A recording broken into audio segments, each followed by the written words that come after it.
Halo teman-teman, welcome back to my channel. Lanjut lagi ya, kita bahas tentang komponen balance sheet yang terakhir, yaitu ekuitas. Secara definisi, ekuitas atau modal adalah modal awal dan tambahan dari pemegang saham, dan tambahan atau pengurangan modal akibat kegiatan operasional perusahaan. Item apa aja ya yang masuk sebagai ekuitas? Yuk langsung aja kita bahas.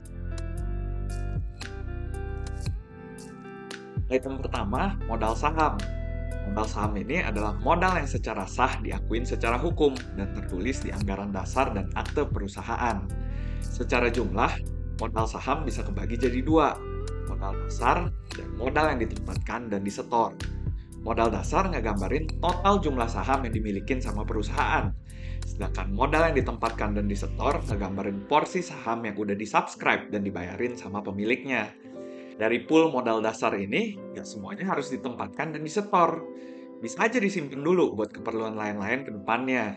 Biasanya, jumlah saham modal dasar dibuat agak gede, biar kalau perusahaan ada keperluan buat terbitin saham baru lagi ke depannya, perusahaan nggak perlu ribet buat ngeganti anggaran dasarnya. Jadi, bisa ambil dari pool modal dasar itu dulu. Contohnya kalau perusahaan lagi mau right issue, atau lagi ada mau nerima investment dari pemegang saham baru. Tapi nggak bisa dibuat terlalu gede juga ya. Karena sesuai undang-undang perusahaan, minimal 25% dari modal dasar harus ditempatkan dan disetor penuh. Nilai yang tercantum sebagai modal saham di laporan keuangan perusahaan adalah sebesar jumlah modal yang ditempatkan dan disetor dikali dengan nilai par per lembar sahamnya. Di kasusnya Mayora, ada 22,36 miliar lembar saham yang udah ditempatkan dan disetor dengan nilai par Rp20 per lembar saham. Yang bikin total modal sahamnya Mayora ada di angka 447 miliar rupiah.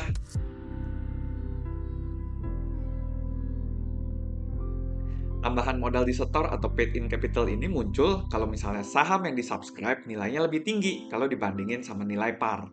Gue agak susah nih kalau mau pakai contoh dari kasusnya Mayora, karena kayaknya kejadiannya udah lama dan nggak banyak info yang bisa didapetin. Jadi gue pakai contoh lain aja ya. Misalnya, ada perusahaan startup yang sahamnya punya nilai par di Rp100 per lembar saham. Terus, waktu lagi fundraising, ada investor baru yang mau nge-subscribe 1 juta saham baru dari perusahaan startup ini di harga 500 per lembar sahamnya. Kalau kejadiannya kayak begini, 100 juta rupiah atau 1 juta lembar saham dikali nilai par Rp100 per lembar saham bakalan dicatat sebagai modal saham. Dan sisanya atau 400 juta rupiah bakalan dicatat sebagai tambahan modal disetor.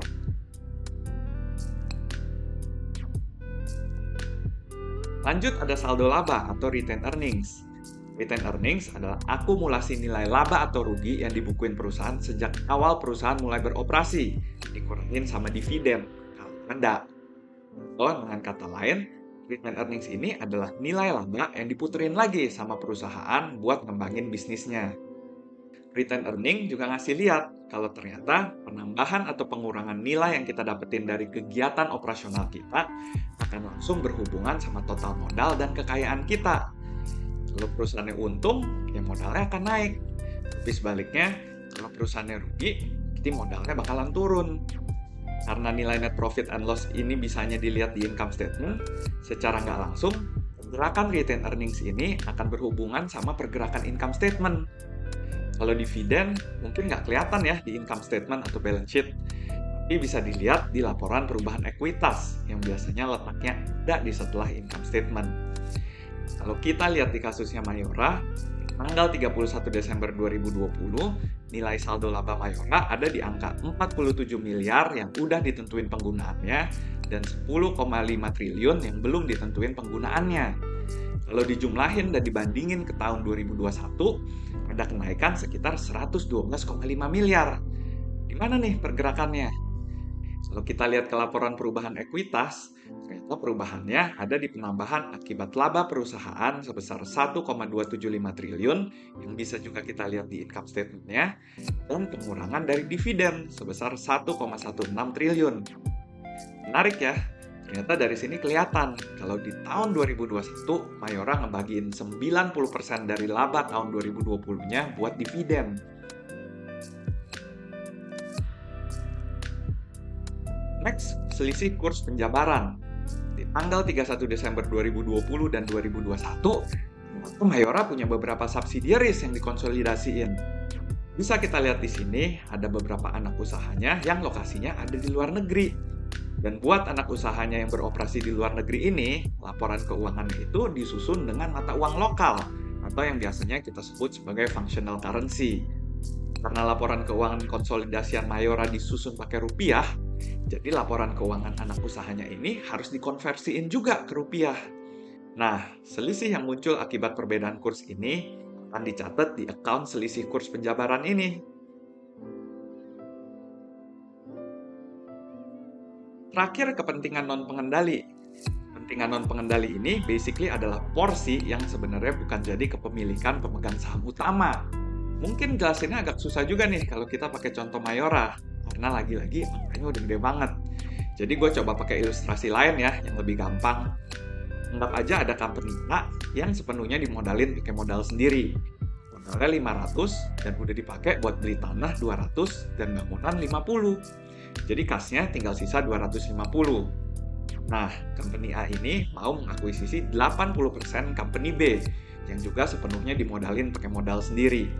Modalnya 200 dan udah dipakai buat ngebeli tanah 150 dan bangunan 30. Di transaksi ini, kita anggap akuisisinya seharga nilai buku ya.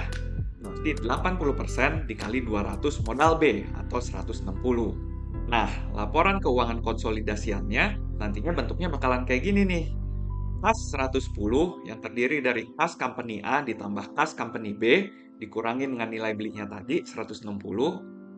Tanah 350 didapetin dari gabungan tanah company A dan company B.